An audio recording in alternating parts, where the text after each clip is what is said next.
इस वीडियो में हम जर्नल एंट्रीज बनाना सीखेंगे। पिछली वीडियो में पार्ट 3 वाले वीडियो में भी हमने जर्नल एंट्रीज बनाई थी, लेकिन इस पार्ट 4 में भी हम एक बार फिर जर्नल एंट्रीज बनाने का प्रयास कर रहे हैं। जो बच्चे नॉन कॉमर्स के हैं या जो लोग कॉमर्स नहीं जानते हैं, अकाउंट्स नहीं जानते हैं, उनके लिए ये प्रैक्टिस वीडियो हो जाएगा कि वो एक बार फिर देख सकते हैं कि हमें किस तरह से एंट्रीज बनानी चाहिए। यहाँ पर देखिए एंट्रीज के लिए क्वेश्चन हमने एंट्रीज लिख रखी हैं कि इसको किस तरह से हमें जर्नल में पोस्ट करनी है। पहला देखिए दे रखा है start business with cash. 1 lakh रुपए से इन्होंने बिजनेस स्टार्ट करा नगद, और लैंड और बिल्डिंग लेकर आए। 50,000 का उनका भवन था, यानी कि जमीन थी 50,000 की। क्योंकि हमें समझना है कि हमें किस चीज़ को डेबिट करना है, किस चीज़ को क्रेडिट करना है, तो पहले हम एक तरफ ये साइड में लिख लेते हैं कि हमें डेबिट किसको करना है। यहाँ पर देखिए डेबिट किसको करेंगे, इनके बिजनेस में जो चीज़ आती है उसे हम डेबिट करते हैं। कैश आया है और लैंड और बिल्डिंग आई है। क्रेडिट किसे करेंगे, कैपिटल, क्योंकि कैपिटल हमारा दायित्व हो गया, लाइबिलिटी हो गई एक तरीके से कंपनी के लिए कि कैपिटल बाहर से आई है, तो ये क्रेडिट हो जाएगा। दूसरा पॉइंट है परचेज्ड फर्नीचर। 10,000 का फर्नीचर खरीदा, तो जब फर्नीचर खरीदा हमने तो पैसा चला गया और फर्नीचर आ गया, तो हम डेबिट किसे करेंगे, डेबिट करेंगे फर्नीचर को और क्रेडिट करेंगे कैश को। ऐसे ही गुड्स खरीदे हमने 5,000 रुपए के, तो उसमें भी हमें कुछ गुड्स को क्रेडिट करना, डेबिट करना है, और कैश चला गया तो उसे हमें क्रेडिट करना। तो इस तरह से हम ये डेबिट क्रेडिट अगर पहले से पता लगा लेते हैं तो एंट्रीज बनाने में हमें आसानी हो जाती है। तो हम एंट्रीज बनाना शुरू करते हैं। किस तरह से बनाएंगे देखिए। पहला है हमारा कि इन्होंने बिजनेस शुरू करा है। हम ये मिस्टर ए हैं, मिस्टर ए की बुक्स में हमें ये एंट्रीज बना रहे हैं। मिस्टर ए हैं जिन्होंने ये बिजनेस शुरू करा है, व्यापार शुरू करा है, कि कैश लेकर आए हैं बिजनेस में 1 लाख रुपए का, और जमीन या भवन है 50,000 रुपए का। तो एंट्री हम क्या बनाएंगे, यहाँ पे देखिए हम डेट लिखते हैं या सीरियल नंबर लिख देते हैं, बीच में पर्टिकुलर लिखते हैं।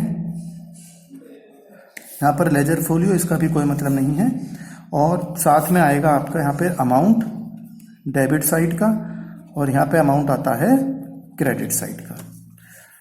अमाउंट रुपीस में होगा, ये भी हमें मेंशन करना चाहिए कि रुपीस हैं। कभी कहीं कोई दूसरी कंट्री का हो सकता है, डॉलर हो सकते हैं, कुछ और हो सकता है, येन हो सकते हैं, तो हम यहाँ पे रुपीस में क्वेश्चन कर रहे हैं। पहला देखिए आता है start business with cash. Business शुरू करा उन्होंने 1 लाख रुपए नगद, और जमीन भवन है 50,000 रुपए का। तो जो बिजनेस में आया तो उसे हम डेबिट करते हैं। क्या चीज़ आई, कैश आया बिजनेस में, तो कैश अकाउंट को हमने डेबिट कर दिया। और जमीन भी आई है, देखिए दोनों एक साथ आए हैं, तो लैंड एंड बिल्डिंग, इसको भी डेबिट कर दिया। टू लाइबिलिटी में क्या आएगा, कैपिटल अकाउंट। कितने रुपए का आया, 1 लाख रुपए का तो कैश आया, 50,000 की बिल्डिंग जमीन जायदाद आई, और टोटल मिला के 1,50,000 रुपए कैपिटल हो गई। कैपिटल मतलब जो पूंजी निवेश करी गई बिजनेस में। यहाँ पे हम ब्रैकेट में बताया था आपको, ब्रैकेट में नरेशन लिख देते हैं, बीइंग बिजनेस स्टार्टेड, शॉर्ट में लिख देते हैं। इस तरह से हम पहली एंट्री बनाएंगे। दूसरी एंट्री देखें आप, परचेज्ड फर्नीचर 10,000 रुपए का। 10,000 रुपए का उन्होंने फर्नीचर खरीदा। बिजनेस शुरू करते हैं तो मेज कुर्सी तो चाहिए बैठने के लिए, काम करने के लिए, तो 10,000 रुपए का उन्होंने फर्नीचर खरीदा। तो फर्नीचर आया बिजनेस में, इसलिए उसे हम डेबिट करेंगे। फर्नीचर अकाउंट को हम डेबिट कर दिया। चला क्या गया बिजनेस में से, कैश, नगद चला गया 10,000 रुपए।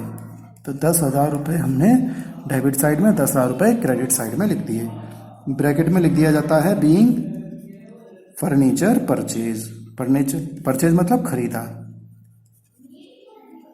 और ब्रैकेट बंद और लाइन बंद कर दी हमने। तीसरा पॉइंट देखेंगे, परचेज गुड्स। देखिए जब फर्नीचर और गुड्स में फर्क होता है। गुड्स जब हम यूज करते हैं, गुड्स का मतलब होता है कि जो सामान व्यापार के लिए हमने खरीदा है, जिससे को हम खरीदेंगे और बेचेंगे। जैसे सामान खरीदा जैसे दुकान है हमारी, हमने सामान खरीदा, पीछे से लाए, कंपनी से खरीदा या होलसेलर से खरीदा और हम अपने ग्राहकों को बेच देंगे, तो वो गुड्स कहलाए जाते हैं।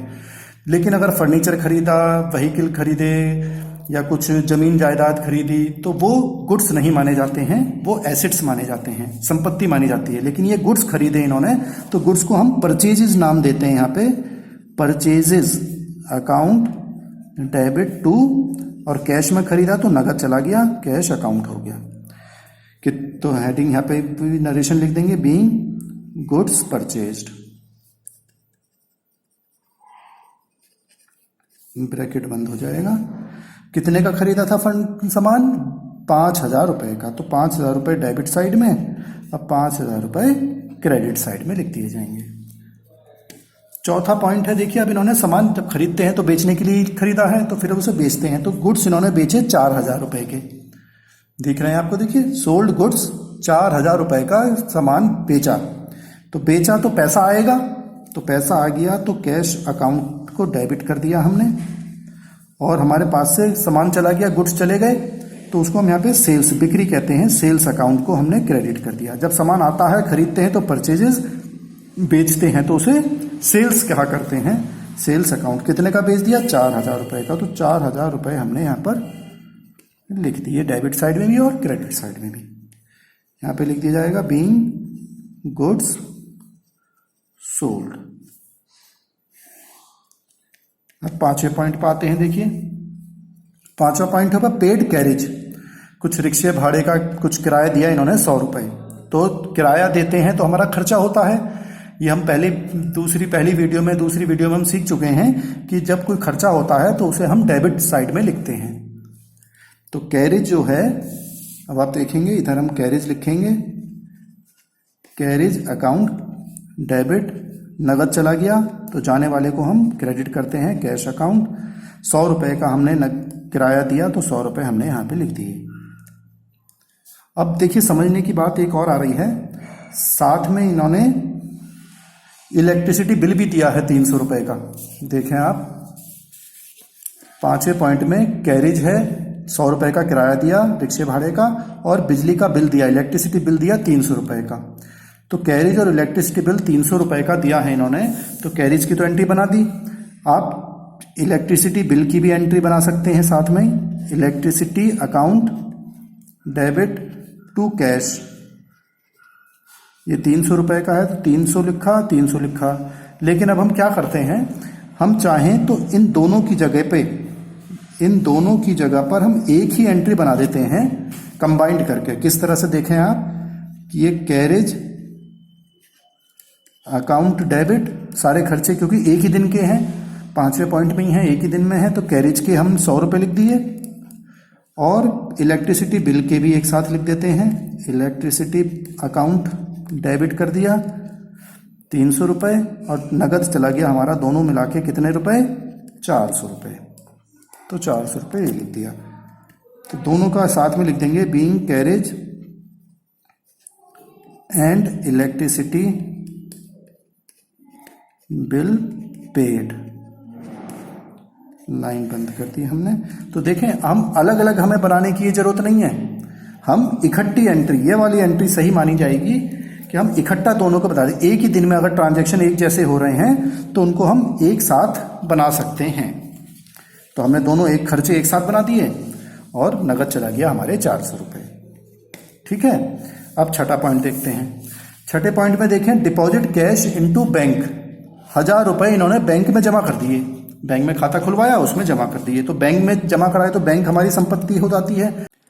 तो क्या एंट्री बनेगी हमारी, बैंक में जमा पैसे करे तो बैंक अकाउंट डेबिट कर दिया हमने, और कैश हमारे पास से चला गया तो कैश अकाउंट को हमने क्रेडिट में लिख दिया। क्रेडिट में CR हम नहीं लिखते हैं, क्रेडिट वर्ड, ये माना जाता है कि वो नीचे वाली लाइन क्रेडिट ही है। अब हम देखेंगे कितने रुपए का था ये, 1,000 रुपए थे, तो 1,000 रुपए हमने यहाँ पर लिख दिए, क्रेडिट में भी और डेबिट में भी। यहाँ पर लिख भी दिया जाता है बीइंग कैश डिपॉजिटेड, ये नरेशन लिख देते हैं, being cash deposited into bank, bank में कैश जमा कर दिया। अगली एंट्री देखते हैं। साथ में देखिए, परचेज गुड्स फ्रॉम शादाब, 6,000 रुपए के हमने शादाब से गुड्स खरीदे। जब हम शादाब से गुड खरीद रहे हैं, इसका मतलब पिछली वीडियो में भी मैंने आपको बताया था कि हम जब गुड्स में नाम आदमी का नाम आ गया कि इससे खरीदे हैं, तो इसका मतलब हमने इससे उधार खरीदे हैं। अगर नाम नहीं होता तो हम मान लेते हैं कि नकद खरीदा, लेकिन जब नाम लिखा है तो हम नाम लिखने की क्या जरूरत पड़ रही है, क्योंकि हमने उससे उधार में सामान खरीदा है, तो उसको पेमेंट भी करना है, तो उसका रिकॉर्ड हमें अपने पास रखना पड़ता है। तो जब हम उधार खरीद रहे हैं शादाब से, तो पैसा तो लेन देन हो नहीं रहा, तो गुड्स आए हैं, तो हम एंट्री क्या बनाएंगे, परचेजेस, जैसे पहले बताई थी। परचेजेस अकाउंट को हम डेबिट करेंगे और जो देने वाला होता है उसे हम क्रेडिट करते हैं टू शादाब। तो शादाब अकाउंट को हमने क्रेडिट कर दिया।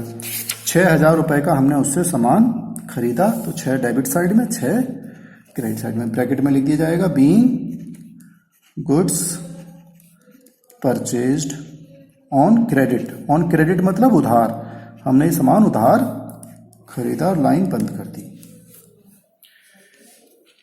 तो अब हम जब देखिए नगद खरीदते हैं तो हम लिखते हैं, देखिए परचेजेस टू कैश, कैश चला गया, लेकिन जब उधार खरीद रहे हैं तो परचेजेस टू उस आदमी का नाम आ जाएगा यहाँ पर। जैसे यहाँ पे शादाब से खरीदा तो शादाब का नाम आ गया। अगली एंट्री हमारी आती है रिसीव्ड इंटरेस्ट फ्रॉम बैंक। अब 8वें नंबर पर आ गए, तो बैंक से हमने ब्याज मिला। तो कोई चीज मिलती है, इनकम होती है, तो उसे हम क्रेडिट करते हैं, जो आय होती है। मिला क्या हमें, बैंक हमारा बढ़ गया, संपत्ति हमारी बढ़ गई, तो बैंक को हम डेबिट कर देंगे। बैंक में हमारे पैसे बढ़ गए, bank account debit to interest, तो ये ब्याज हमें मिल गया। इंटरेस्ट अकाउंट को हमने क्रेडिट कर दिया 50 रुपए, तो 50 डेबिट साइड में, 50 क्रेडिट साइड में। ब्रैकेट में लिख दिया जाएगा बीइंग इंटरेस्ट रिसीव्ड, ब्याज प्राप्त करा हमने, और ब्रैकेट बंद हो गई, लाइन भी बंद कर दी हमने। इस तरह से ये एंट्री बनाई जाएगी।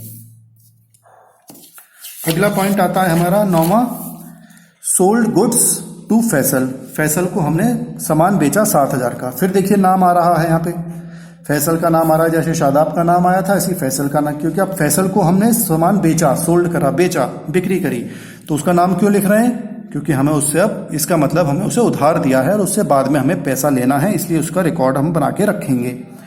तो इसके लिए भी एंट्री आ जाएगी फिर हमारी, भाई फैसल से को सामान बेचा, तो 9वीं एंट्री फैसल को दिया, जो प्राप्त करता होता है, जो प्राप्त कर रहा है उसको हम डेबिट में लिखते हैं, जो रिसीव कर रहा है या प्राप्त कर रहा है। तो फैसल का नाम ऊपर आ गया, फैसल अकाउंट डेबिट कर दिया।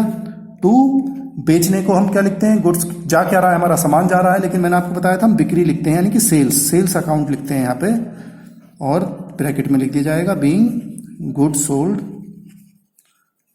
ऑन क्रेडिट, उधार हमने सामान बेचा।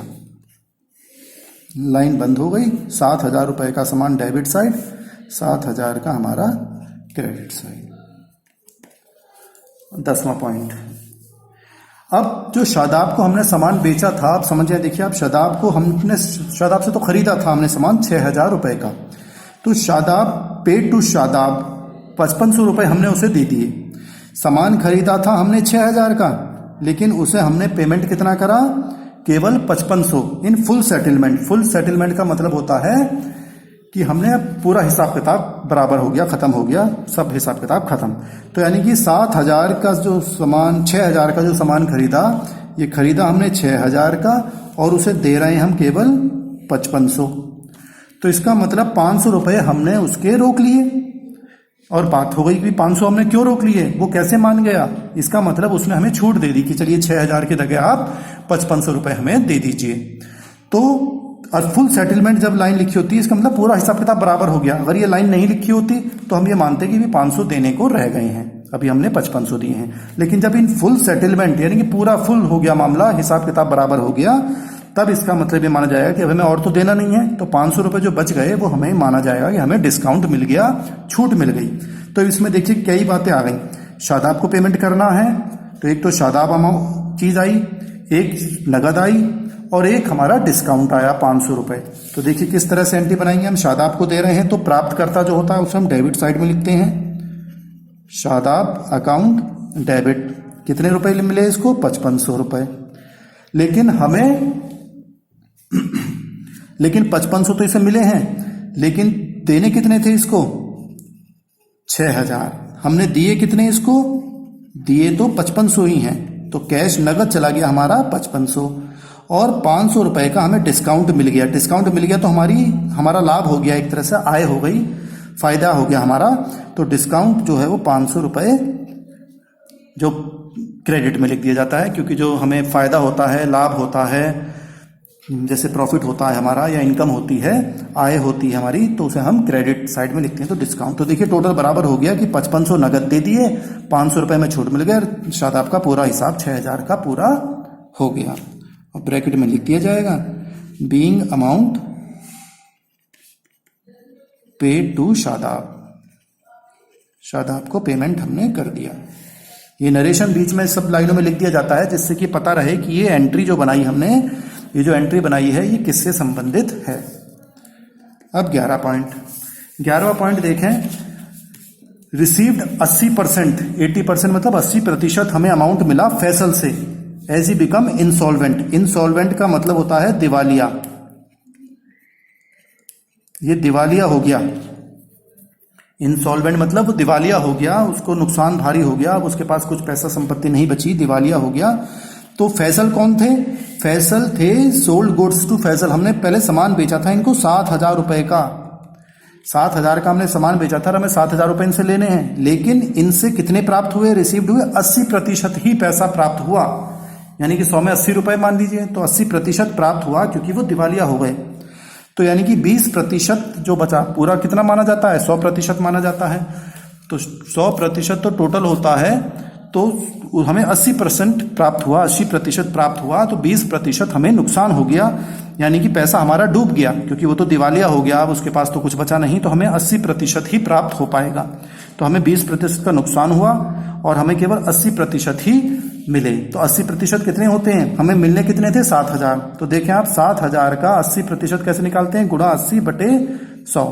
इसको 0 से 0 कट गई और 8 से 56, 5600 रुपए ही हमें प्राप्त हुए। मिलने थे 7000, मिले कितने, 5600, तो 1400 रुपए कम रह गए। 7000 में से 5600 घटा देंगे तो 1400 रुपए कम मिले हमें, तो 1400 का हमें नुकसान हो गया, हमारा पैसा डूब गया। जो हमने उधार दिया था वो हमारा उधार पैसा मर गया, कितना, 1400 रुपए हमारा नुकसान हो गया, ये नुकसान हो गया हमारा। इसको एंट्री में देखिए कैसे लिखेंगे, हमें नगद मिले कितने, कैश अकाउंट डेबिट अभी बताया 5600 रुपए हमें मिले, लेकिन हमारा पैसा कितना डूब गया, 1400 रुपए। जो पैसा डूब गया, जो पैसा मर गया, जो हमने उधार दिया था वो खत्म हो गया, बेकार हो गया, तो उसे हम कहते हैं बैड डेब्ट्स। बैड डेब्ट्स मतलब डूबत ऋण, ऋण जो दिया था हमने, उधार जो दिया था वो डूब गया। तो बैड डेब्ट्स अकाउंट डेबिट। और टू फैसल, फैसल से मिले हैं, देने वाला है, देने वाले को हम क्रेडिट साइड में लिखते हैं, नीचे वाली लाइन क्रेडिट की होती है। कितने देने थे इससे, 7000 रुपए, टोटल बराबर आ गया, देखिए 5600 1400 टोटल 7000। और यहाँ पे लिख दिया जाएगा being cash received from Faisal, Faisal से कैश प्राप्त हुआ, और ये लाइन बंद हो गई। तो ये समझने की बात है। देखिए हमें जब छूट मिलती है, सेटलमेंट होता है, तो डिस्काउंट कहलाया जाता है। जब आदमी दिवालिया होगा, पैसा देने की स्थिति उसकी नहीं है, तो हम कहते हैं वो डूबत ऋण हो गया, ऋण डूब गया हमारा, जिसे अंग्रेजी में हम क्या कहते हैं, बैड डेब्ट्स। अगला पॉइंट देखते हैं। अगला पॉइंट है देखिए सोल्ड फर्नीचर, हमने फर्नीचर बेच दिया 8000। तो फर्नीचर देखिए गुड्स नहीं है, ये हमारे पास फर्नीचर पहले कभी खरीदा होगा, अब हमने 8000 का उसमें से फर्नीचर बेच दिया, तो हमारे पास नगद आएगा, तो कैश आया हमारे पास, कैश अकाउंट डेबिट, और फर्नीचर हमारे पास से चला गया। जो चला जाता है उसे हम क्रेडिट करते हैं, फर्नीचर अकाउंट को हमने क्रेडिट कर दिया 8000 रुपए। ब्रैकेट में लिख देंगे बीइंग फर्नीचर सोल्ड। 13वां पॉइंट है सोल्ड गुड्स टू शिवानी। हमने शिवानी को 1000 रुपए का सामान बेचा। तो देखिए फिर वही वाली बात आ रही है कि जब नाम आ गया शिवानी का, इसका मतलब हमने इसको उधार बेचा है। तो शिवानी को 1000 रुपए का सामान बेचा, तो बेचा तो शिवानी प्राप्त करता है, उसे हमें डेबिट करेंगे, Shivani account debit to sales, बेच रहे हैं तो बिक्री कर रहे हैं, तो सेल्स अकाउंट क्रेडिट हो गया, being goods sold on credit, उधार माल बेचा। 1000 रुपए का बेचा, 1000 डेबिट साइड में और नीचे वाली लाइन में इधर 1000 क्रेडिट में। लाइन बंद हो गई। 14 पॉइंट देखिए, 14 क्या लिख रहा है, शिवानी ने अब हमें 90% दे दिया in full settlement. Full settlement मतलब हिसाब किताब बराबर, जैसे पीछे भी एक एंट्री में आया था कि फुल सेटलमेंट मतलब हिसाब किताब बराबर हो गया। तो 90% दिया, यानी कि 10% कम रह गया। तो हमें देने कितने थे उसने, 1000 रुपए देने थे। तो 90% निकालें तो कितना होता है, 1000 गुणा 90/100, तो 9000 रुपए निकल कर आया। ये 0 से 0 कट गई दोनों, तो 9 और 2 0, तो ये कितने आ गए, 900 रुपए। 1000 का सामान था, 90% हो गया 900 रुपए। तो ये 900 रुपए उसने हमें दे दिए, लेकिन अब 100 रुपए हमें कम दिए। तो इसका मतलब हमने उसको छूट दे दी कि भाई डिस्काउंट दे दिया कि तू भाई कम दे दे, कोई बात नहीं। तो 100 रुपए हमने छूट दे दी, फुल सेटलमेंट हिसाब किताब बराबर कर दिया। तो 1000 की में जो सामान बेचा था हमने उससे केवल 900 ही लिए कि भाई 10% तुझे छूट दे देते हैं, यानी कि 100 रुपए हम छूट दे देते हैं। तो हमें नगद प्राप्त कितना होगा, कैश अकाउंट डेबिट। अब हमें छूट मिली है तो हमारा नुकसान हो रहा है, भाई हम छूट दे रहे हैं, किसी को लेने थे 1000, ले रहे हैं 900 रुपए, तो 100 रुपए हम कम ले रहे हैं, तो उसे हम कहते हैं डिस्काउंट, COUNT। डिस्काउंट अकाउंट को हमने डेबिट कर दिया, और टू शिवानी देने वाली है यहाँ पे, तो पैसे दे रही है वो हमें, तो हम शिवानी को हमने क्रेडिट कर दिया। Being cash received from Shivani से हमने नगद प्राप्त करा कैश, तो वो क्रेडिट साइड में आ गई। कितने मिलने थे शिवानी से हमें, 1000 रुपए मिले, कितने 900 रुपए, और 100 रुपए का हो गया डिस्काउंट। तो 900 और 100 1000, 1000 इधर 1000 इधर, दोनों तरफ बराबर पैसा ही आता है, दोनों तरफ बराबर अकाउंट में वैल्यू आती है यहाँ पे। आखिरी पॉइंट देखते हैं 15वां, विड्रॉ ₹10,000 फॉर पर्सनल यूज। देखिए समझने की बात है, पहले हमने बिजनेस में पैसा लगाया था। देखिए सबसे पहले बिजनेस शुरू करा था तो हमने कैश लेकर आए थे 1 लाख रुपए। ये 1 लाख रुपए हम पहले कैश लाए थे और जमीन लाए थे 50,000 की। 1 लाख रुपए कैश लाए थे तो हमने कैश को डेबिट करा था, कैपिटल को क्रेडिट करा था। अब हमने पैसे वापस निकाल लिए, विड्रॉ मतलब निकाल लिए वापस 10,000 रुपए पर्सनल यूज, अपने व्यक्तिगत खर्चों के लिए हमने पैसे 10,000 रुपए अपने बिजनेस में से निकाल लिए। तो बिजनेस में से निकाल लेते हैं पैसे, जब हम बिजनेस में जमा करते हैं पैसे, बिजनेस शुरू करते हैं, बिजनेस में पैसा लगाते हैं, निवेश करते हैं, तो उसको तो हम कहते हैं कैपिटल। लेकिन जब पैसा वापस निकाल लेते हैं बिजनेस में तो उसे हम कहते हैं ड्रॉइंग्स। क्या कहते हैं, ड्रॉइंग्स। ड्रॉइंग मतलब पैसा निकालना, ड्रॉ कर लिया, वापस निकाल लिया, और ड्रॉइंग्स डेबिट हो गया, निकल क्या गया कंपनी में से, हमारे बिजनेस व्यापार में से क्या चला गया, नगद चला गया 10,000। तो जो चला जाता है उसे हम क्रेडिट करते हैं। तो टू कैश अकाउंट, तो कितने हमने निकाल लिए, 10,000 रुपए निकाल लिए, तो 10,000 इधर और 10,000 रुपए क्रेडिट। तो यहाँ पे लिख दिया जाएगा बीइंग कैश विड्रॉ कर लिए, निकाल लिए, विड्रॉन फ्रॉम बिजनेस में से हमने कैश निकाल लिया, और लाइन बंद हो गई। फिर हम बाद में इनका जितना भी ये टोटल आता है, इधर लाइन का, उन दोनों का हम यहाँ पे टोटल कर लिया करते हैं, और दोनों का टोटल बराबर आ जाएगा, क्योंकि जो इधर लिखा है उतना ही अमाउंट इधर लिखा है। फिर दोनों का टोटल कर दिया जाता है कि कुल अमाउंट कितना बैठेगा पूरे का। तो आपने देखा कि इस तरह से हम जनरल एंट्रीज बनाते हैं। आप इसको दोबारा प्रैक्टिस करिएगा, जिससे कि हम इसको और आप इसे अच्छी तरीके से समझ सकें। लेकिन फिर भी अगर कोई परेशानी आती है तो आप कमेंट बॉक्स में लिख दीजिएगा, और मैं आपके समस्याओं को दूर करने की कोशिश करूंगा। जो भी प्रॉब्लम होगी आपको, जो भी क्वेरी होगी आपकी, उसको मैं सॉल्व कर दूंगा। लेकिन आप इसको करके देखें पहले, इस सवाल को दोबारा एंट्री बना के देखिएगा, जिससे आपको और प्रैक्टिस हो सके। Thank you.